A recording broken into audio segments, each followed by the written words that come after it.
I got in Thursday. Great flight. Great flight. Had a skinny woman that weighed 90 pounds sitting in the middle seat next to me. Dream. That's always the dream. I get in first. I'm in the window. And as the people start to come in, and I'm always like boarding group 9 because I'm lazy as fuck.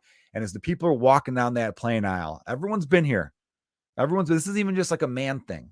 I'm sure women have this too.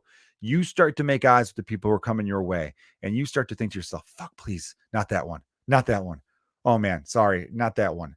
You look like you smell terrible. Please no. Please no. You know what I mean? Oh God, what are you wearing? You know what I mean? It's just like, well, you got really 3 big McDonald's bags in your hand. You know what I mean? That's not even like a weight joke. That's just about some people. It could be some skinny fuck who's going to have 2 sausage egg McMuffins right next to you. And guess what? You at 30,000 feet, you're going to get some greasy farts. You're going to get farts from that grease, and it's going to fuck up the back cabin. You know what I mean? You don't want that. So that's why you're kind of hoping yourself, and you're seeing yourself, oh yes, here we go. This yoga girl, please come on down. Sit right here. All right, nice. 25-year-old yoga instructor. It's just nice. Look, I'm a married man. It's not even about that. I tell my wife this. I go, hey, if someone's going to sit next to me middle seat when I'm on an aisle or window, I want it to be some 105-pound woman, right? I want it to, because you want someone tiny. And if it's not going to be a woman, I want it to be a small, slender man. I just don't want anyone who I'm worried about their legs getting on my side of my small little space. I don't want to have to fight for elbow space for them. I don't want them laying over on me. You just don't want that. So right away, flight off, great.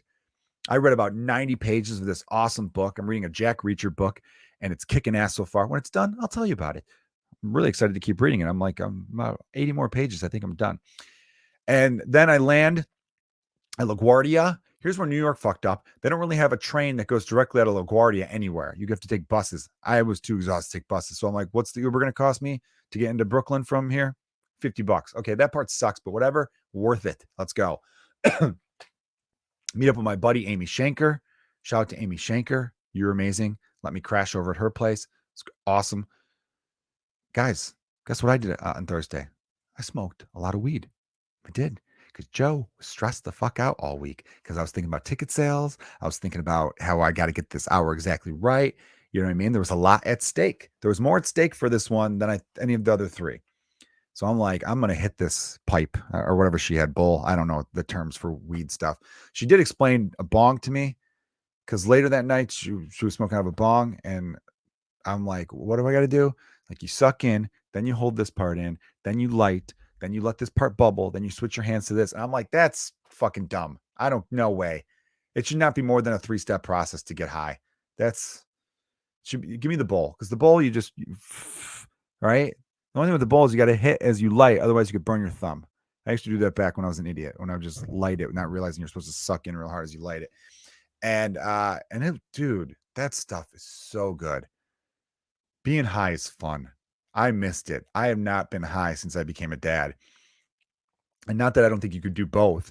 It's that I have to wake up early with my kids often, and I sleep too good.